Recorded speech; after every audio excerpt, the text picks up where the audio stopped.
dans notre pays, on dénombre 407 000 unités économiques. C'est la statistique de l'Agence nationale de la statistique, l'ANSD, qui a publié ce chiffre-là. Et les 80% relèvent de l'informel. Et ces gens-là, au quotidien, prennent des décisions financières. Et ces décisions doivent être éclairées. Pour que ces décisions-là soient des décisions éclairées, pour que ça puisse créer de la valeur pour notre société, nous devons les sensibiliser. Une prise de conscience de la décision financière. Oui, il faut une prise de conscience de la décision financière. Mais ça passe par un processus.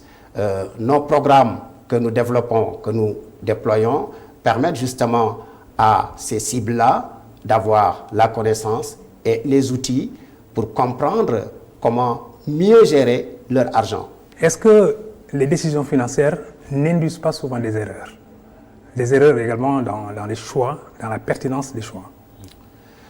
Je pense que l'éducation financière est à la fois un enjeu social, un enjeu économique et un enjeu démocratique. Pourquoi je dis ça? Très important. Parce que c'est extrêmement important. Oui.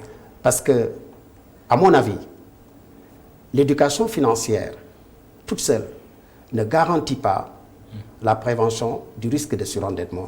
Et tout le monde sait que le surendettement des ménages est un risque à la limite. Est un risque. Et à la limite, c'est énorme comme risque. On décide pour le présent, mais on décide pour l'avenir. On décide aussi pour l'avenir. On décide pour l'avenir. Et il y a des aléas conjoncturels justement qui pèsent maintenant sur... voilà.